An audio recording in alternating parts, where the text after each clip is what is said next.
Hello and welcome to another video from PlodWare. This time we're going to be looking at finding information about folders and files. We'll find empty folders, duplicates, all sorts of things. Spoiler alert, I ran this little program on my C Windows folder. I found 57,000 empty folders, 87,000 files with content that could be found in another 103,000 files, and one nested folder even had 56,000 direct children. That's the sort of thing that we'll be able to do with this demo, and it's all done in its simplest, barest form in 15 lines of code. The goal was to have a PlodWare scripter script file that I can use either as a small standalone application or that I could embed into a larger pwScripter script file. As I said, the goal was that the basic core should be as small and as fast as possible.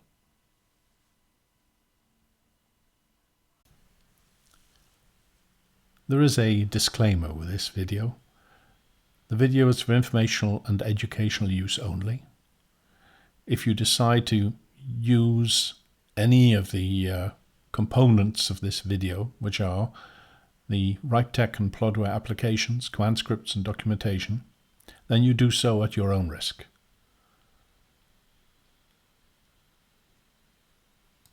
As always, there's a disclaimer.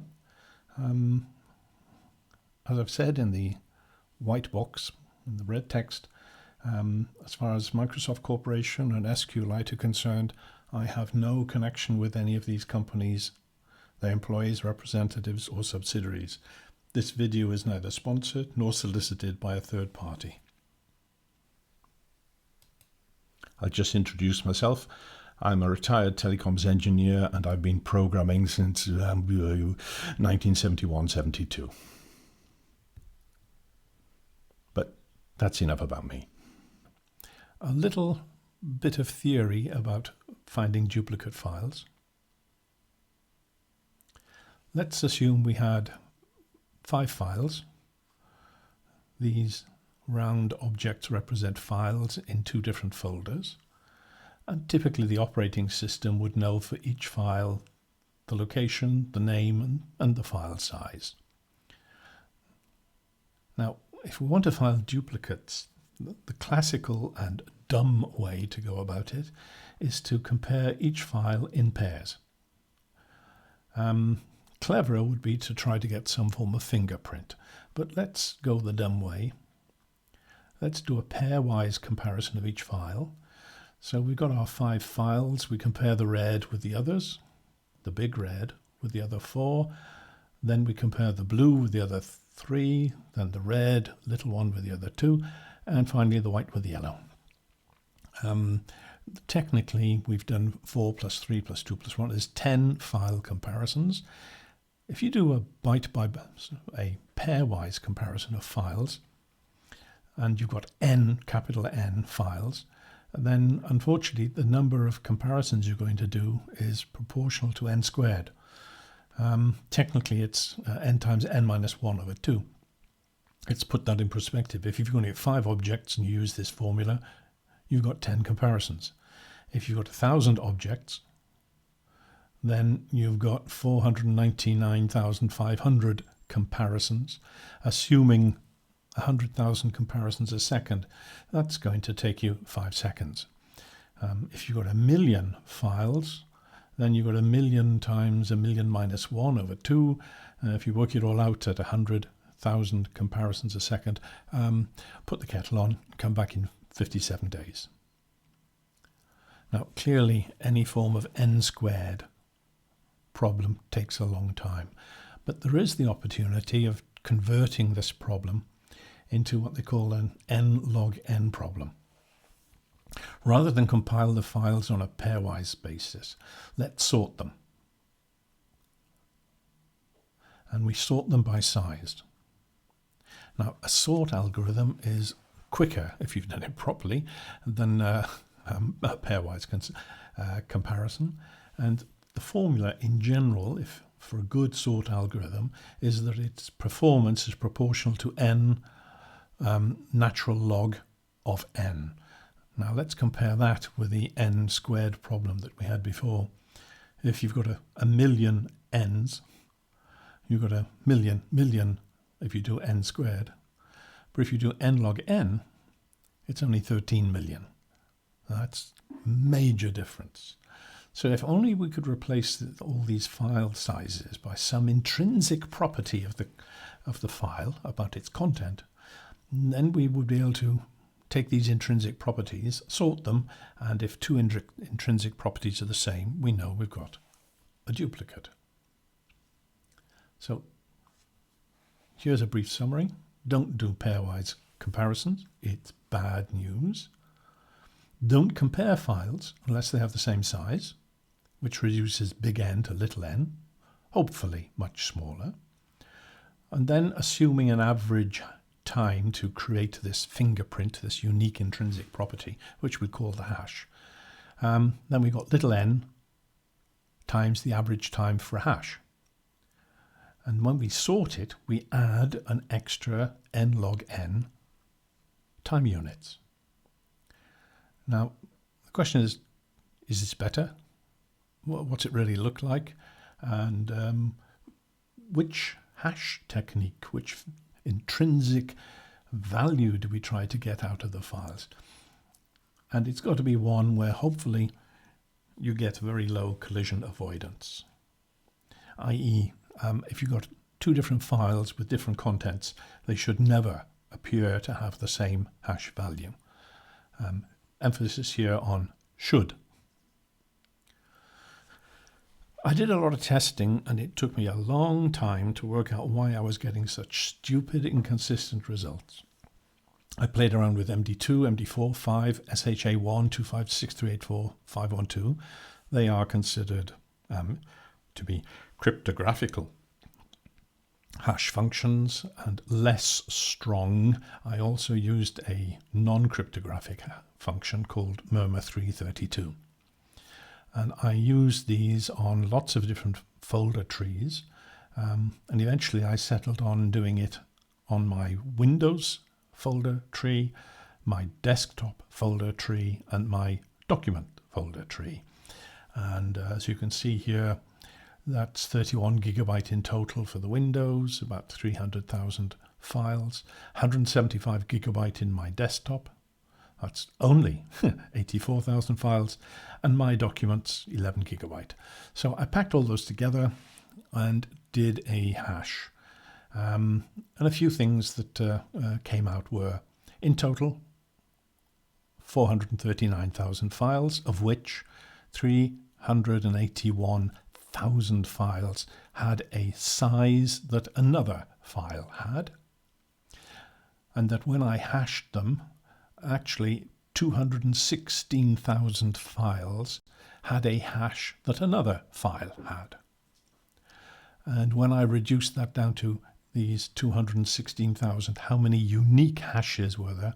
I had almost 90,000. So that says I've got a core of 90 or 89,000 files whose contents can be found in total in 216,000, i.e. there's some duplicates going on here.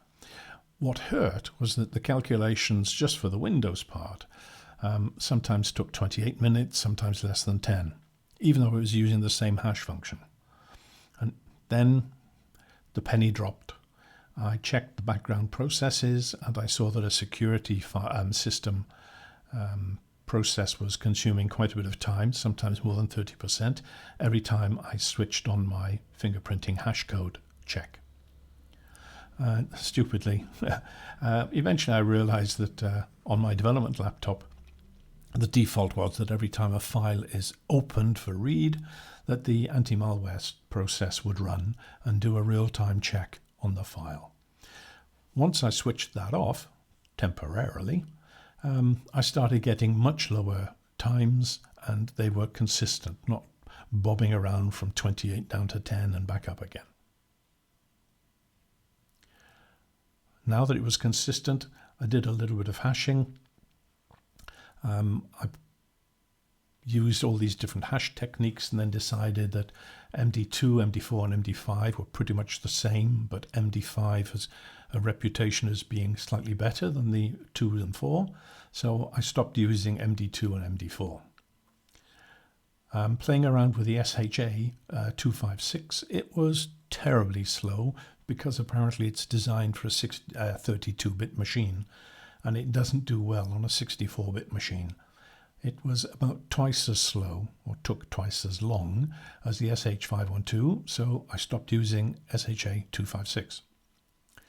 And SHA 384 appears to be a variant of SHA 512, so I threw that out the window too. And then I measured the times for doing the hashes on these 381 files that have a size that another file has.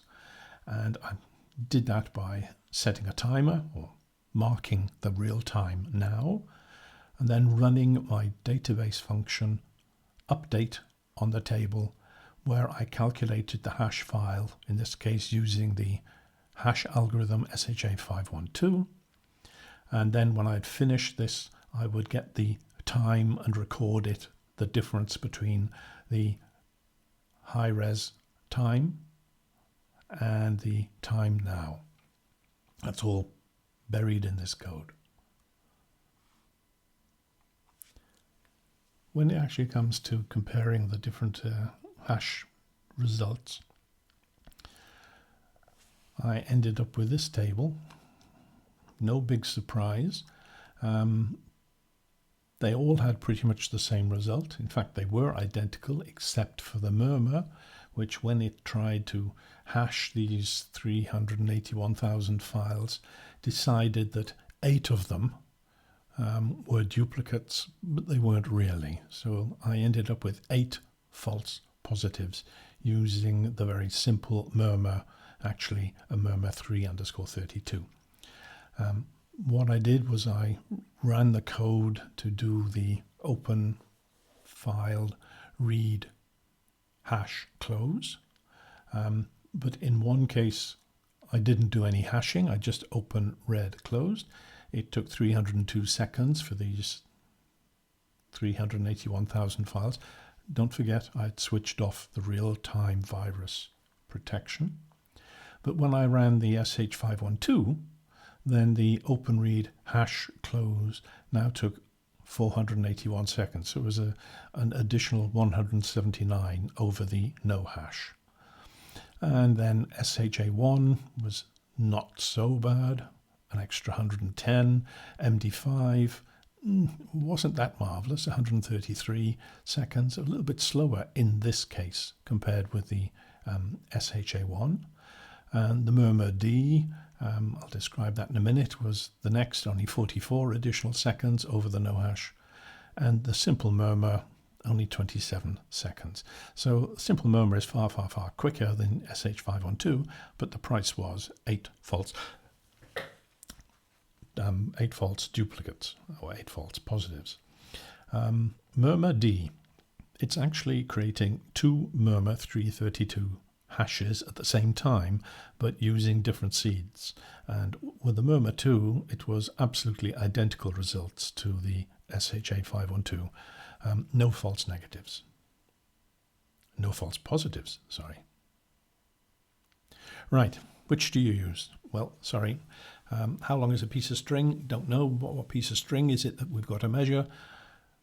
The choice is yours. If you're like me and you're just going to be mucking around, maybe doing up to 500,000 files, then providing you switch off the real-time virus checker, you might as well go for SHA1.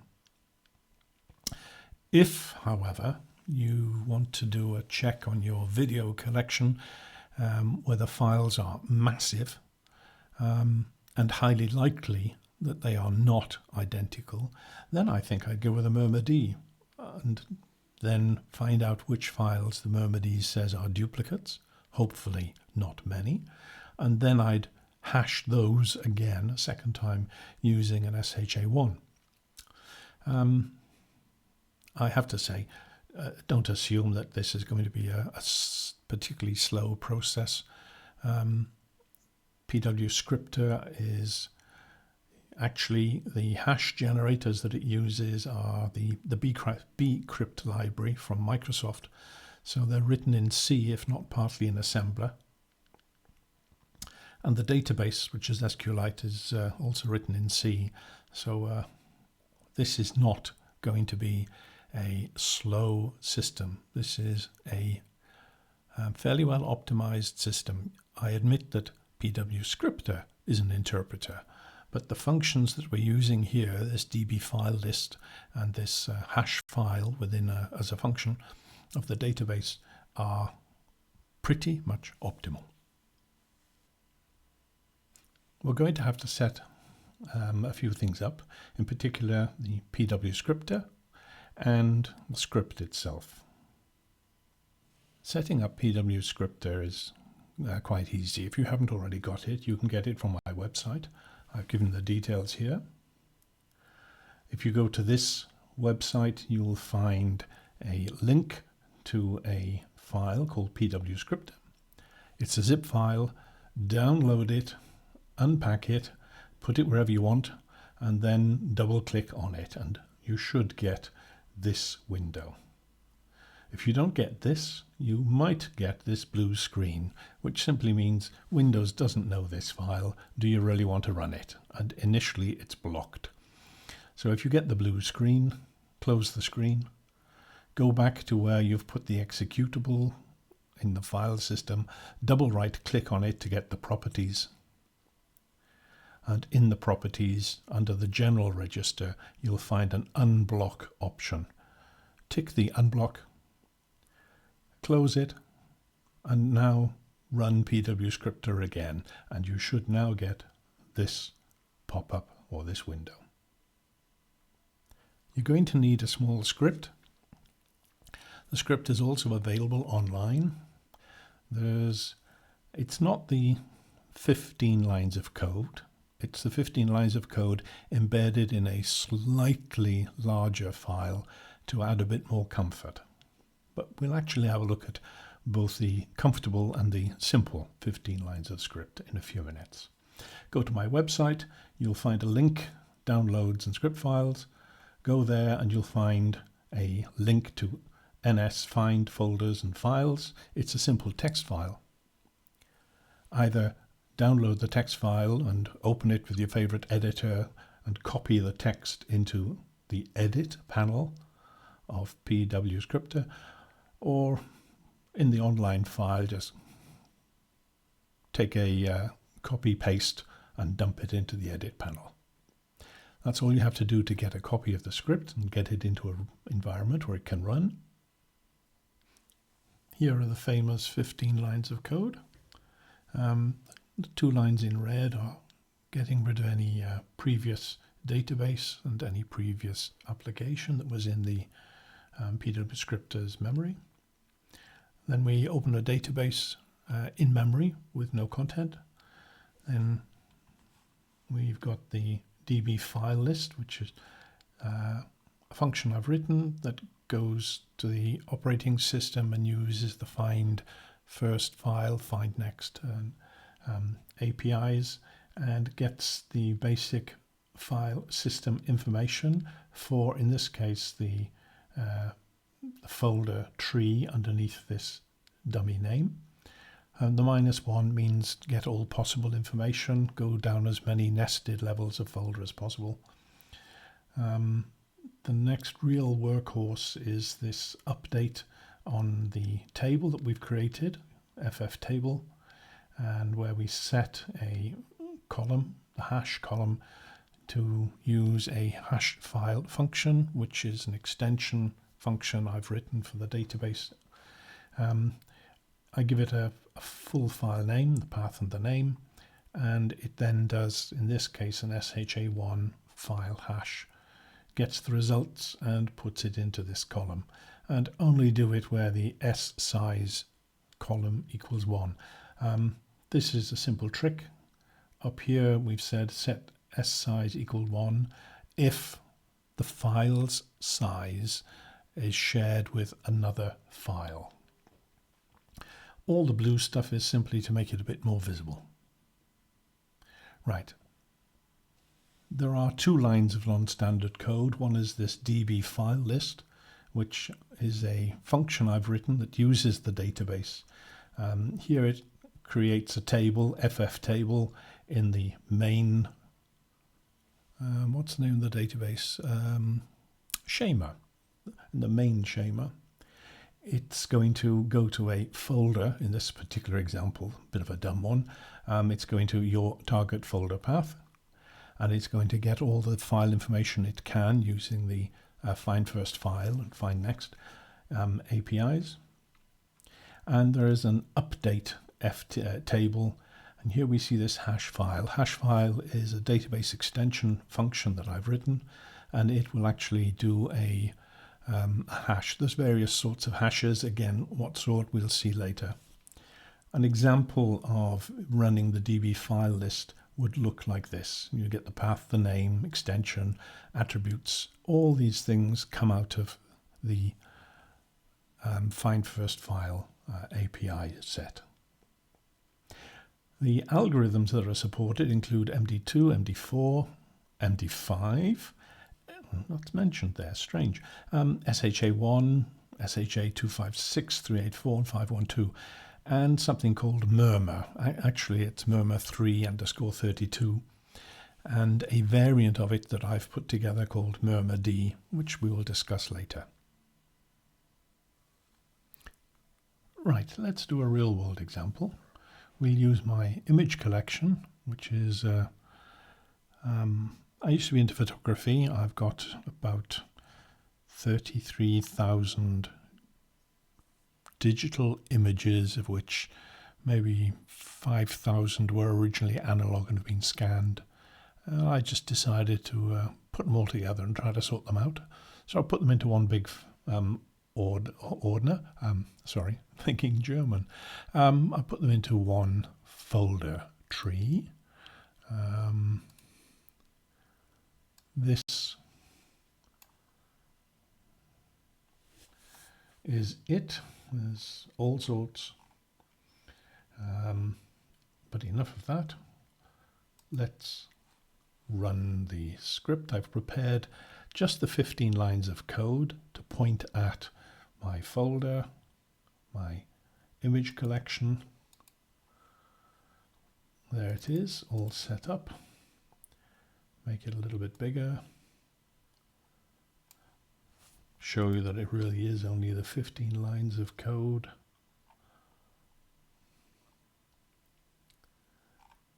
And let's run it. All right, it's scanning the files, about 33,000, 34,000. Now it's looking for duplicates. There's only about 1,100 files that have got the same size. So there aren't many potential duplicates.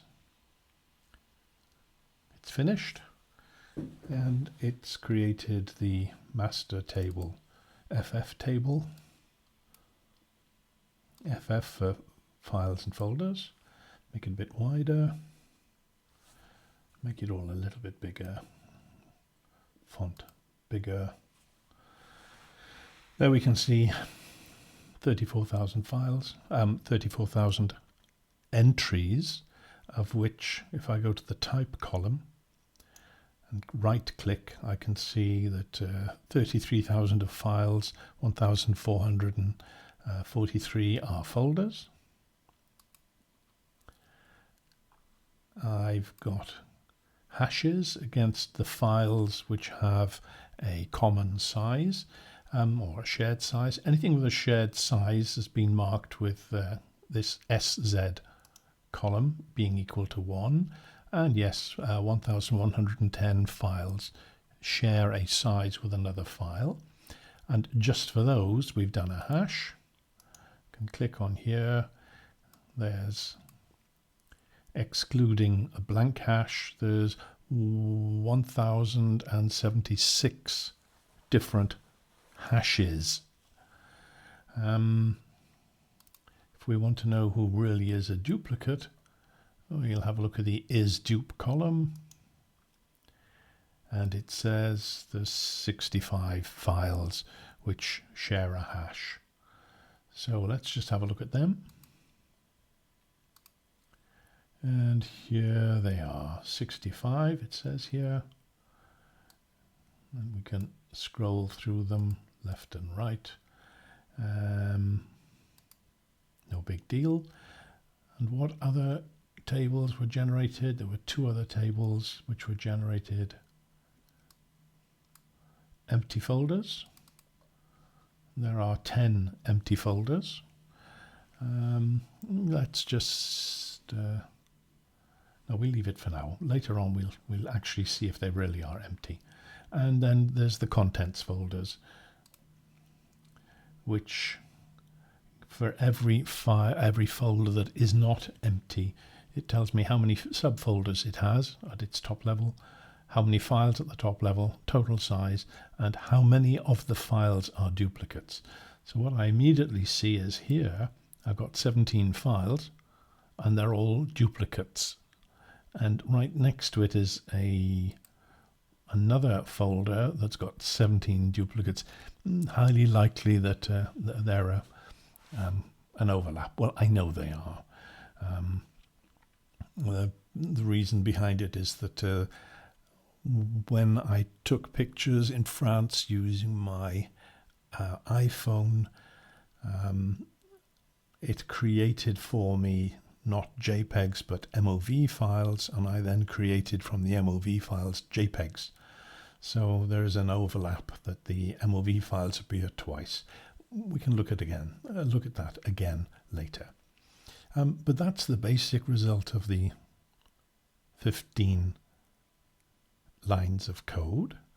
You can find duplicates.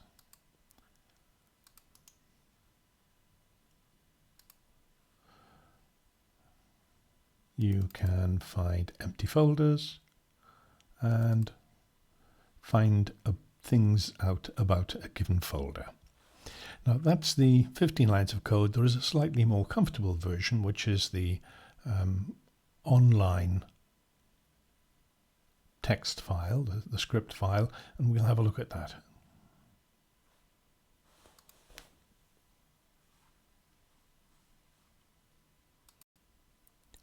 So now let's have a look at the image collection. We're going to get the same results, but we're going to use a slightly more comfortable script, which is the online script. I've prepared the script. I've set it up to point to, there it was, the image files. I'm just going to let it run. Scanning the files, now doing an SHA1. I think it's about 11 seconds actually, but we'll have a look in a minute. Then it will create the empty folders list and the contents folders and a results. Now the results is where the script has been expanded to do some queries on the content folders, empty folders, and on the FFFTBL, just to get some information out of it. I'll make it larger.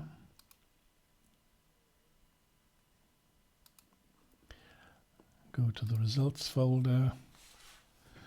It tells us when we did the scan, where we scanned, how long it took to do the folder file system scan. That's just doing the contents of the folder tree. That's using the Windows, well, it's not just Windows, it's the General C language find first file API and its relatives. We use the SHA1 algorithm. The time taken for the hash is about 13 seconds in total. Number of hidden files, not very important, but later on it's there to show you how you would find out how many hidden files there are. Number of files created this year, again just to show you how to do that sort of query. Number of folders, 1,400 plus. Number of empty folders, 10. Well, we'd seen that before. When we clicked on empty folders, it was 10 files, 10 folders. I'll come back to that in a second. What's the deepest folder nesting level relative to the root? Total number of files, 33,000. Total size of all files, 86 gigabyte. Number of empty files, just a list of useless or useful, depends on your point of view, information about the files. But it says number of duplicate files is 65. Number of unique duplicate files, 31. That means there's 31 hashes which appear in total 65 times. What I wanted to show was this thing about the empty files. I've added into this comfortable script a little piece of code. There it is. A little function called onDRB. It's set up to work whenever I do a double right click on any database file being displayed down here. It checks that the first two columns are a path and a name. Path and a name. In this case, we're only looking at folder names. And if I double right click, it will take that path and name, put them together and send them to the operating system to let it do whatever it wants to do. So let's see if it's really empty. Double right click. Damn, the folder was opened over here. But there we are. October 2021 Rugen. October 2021 Rugen. Yep. It's just a convenience to be able to click and go straight to the file folder. The same works if I was on a file and I picked an image. Let's pick, I don't know, that one. Double right click. Yeah, there we are. It's a gas mask. Last time I was in Britain speaking to one of my sisters, they said, did I know that they had my father's wartime gas mask? And it was a shock to me. It's a pretty shocking thing to look at anyhow. Right. That's the image collection using the more comfortable solution. We'll do one more real-world example.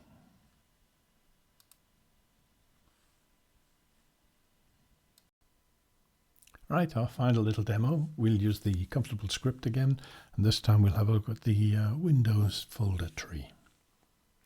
Again, I've prepared a pwScripter with the comfortable script. I've set the file list to be on the Windows. Sorry, make it a little bit bigger. To make it be on Windows. I've run the script already because it takes quite a while. And we've got our usual, let's move that up out the way, move that down a little bit. We've got our usual files. The FF table, empty folders, contents folders, and the results. Let's go straight to the results. To get the file folder information, almost 160 seconds. It took 274 seconds to actually do the hash. Hidden files, quite a few, 143. Number of folders, 183,000 folders, but only 2007 files. Number of empty folders, we'll have to look at that carefully. I found 57,000 folders which were either genuinely empty or the operating system would not let me open them because of authorization. But 57,000 files which are either empty or, shall we say, protected, it was a bit of a surprise. I also worked out the maximum number of nested folders. It went to a level of 10. And the other interesting thing was there was 304,000 files that I could identify, and empty files, hardly any. That means file size equals 0. But files that shared a size with another file was 293,000 files of the 304 shared a file size with another file. And when I actually say, well, do on that a hash and identify how many of these 293,000 files share a hash, 184,000 share a hash. And when I say, yeah, but how many hashes are being shared out, how many unique hashes, there was 81,000 unique hashes, or hashes, which were being used by in total of 184,000 files. Implication, there's probably a lot of duplicates. You have to be careful. Yes, they might have the same content, but maybe they're meant to, but they are logically different files, that they are tricky. You have to have a think about it. How much time did it take to do the hash? We discussed that briefly. I think it was total hash time 274 seconds. The largest file to be found was 331 megabyte in this MSI relate or installer for tightness. The folder with the most files has got a long name. How many files does it got? 56,000 files. We'll have to have a look at that. How can we do that? Yes, let's go into the content files. Ask it to sort the number of files by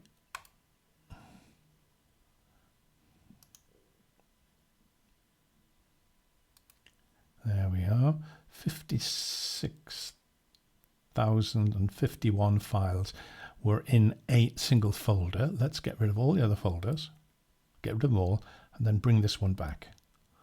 So there we are, there's the folder. And if I double right click using this convenience macro that I mentioned last time, there's lots of subdirectories, lots and lots and lots and lots, and lots and lots and lots and lots of files. Interesting. Or not. Right. And that pretty much concludes what I wanted to show you about finding folder and file information.